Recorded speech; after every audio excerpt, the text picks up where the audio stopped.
Bonjour, aujourd'hui nous sommes au cœur d'une crise mondiale avec l'épidémie du coronavirus.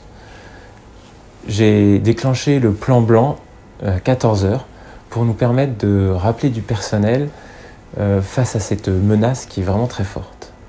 Quelle est la menace? On a bien sûr la menace du coronavirus qui va rendre beaucoup de personnes malades et aussi des soignants, mais aussi face à une menace qui est liée au confinement qui va rendre la logistique de plus en plus compliquée.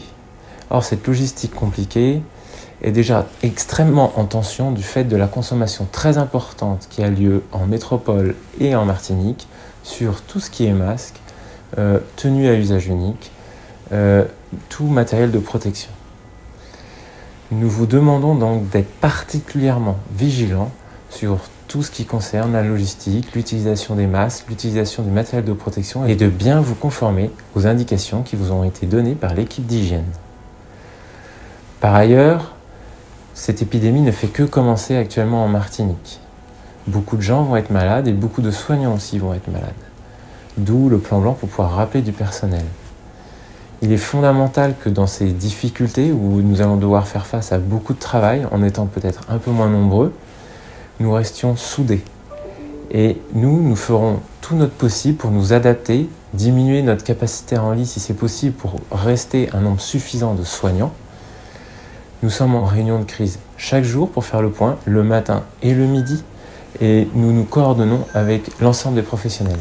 En restant soudés, nous arriverons à faire face à cette crise du mieux possible.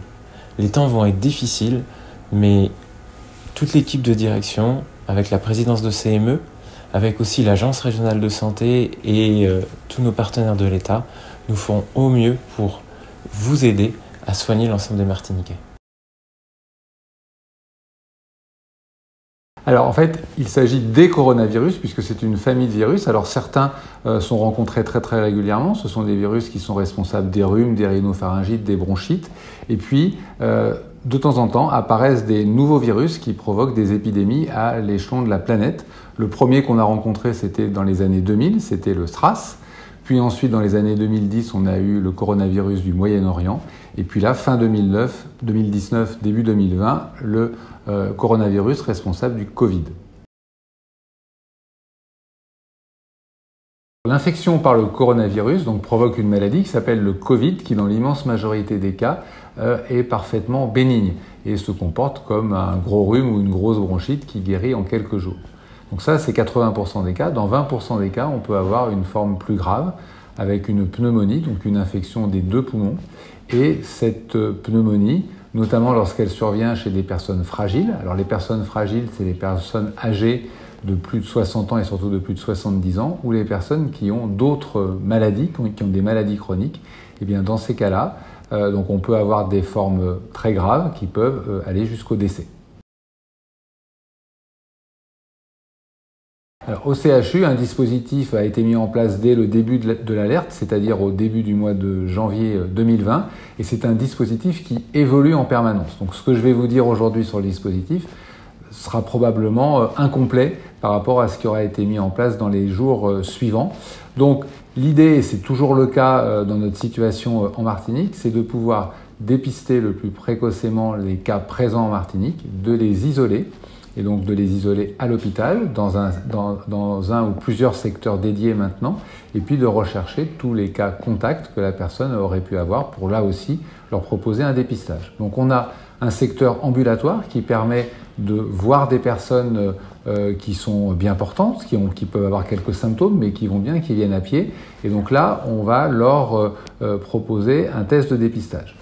On a un secteur d'hospitalisation conventionnelle pour les personnes qui ont besoin d'être hospitalisées, soit parce qu'elles ont un Covid confirmé, soit parce qu'elles ont une suspicion de Covid. Et donc là, à ce moment-là, ce sont des personnes qui ne sont pas en état grave, mais qui ont besoin d'être hospitalisées. Et puis, il y a un secteur de réanimation dédié qui permet de prendre en charge, généralement sous ventilation mécanique, les personnes les plus graves. La Martinique, ses hôpitaux, et notamment le CHU de Martinique, vont être confrontés à un défi, un des plus importants qu'ils n'aient eu à circonvenir. Nous avons devant nous une menace. Cette menace est pour nos patients, elle est aussi pour nos familles, nos enfants, elle est pour nous-mêmes. Nous devons la relever avec professionnalisme. Nous avons toutes les chances d'y parvenir. Nous avons un certain nombre d'atouts avec nous. Le premier, c'est que nous bénéficions de la malheureuse expérience que nous avons eue très récemment à voir sur les écrans en Chine, en Italie, mais également en France.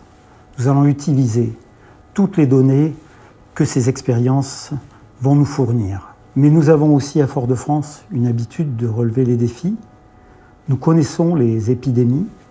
Nous avons été forts dans le règlement d'un certain nombre de celles-ci au cours des 10 dernières années, vous le savez. Nous y arriverons aussi parce que nous avons déjà relevé d'autres défis, parce que nous vivons dans un hôpital en difficulté. Et nous y arriverons si un certain nombre de choses qui sont nos caractéristiques sont présentes. Nous devons être solidaires. Nous devons nous écouter.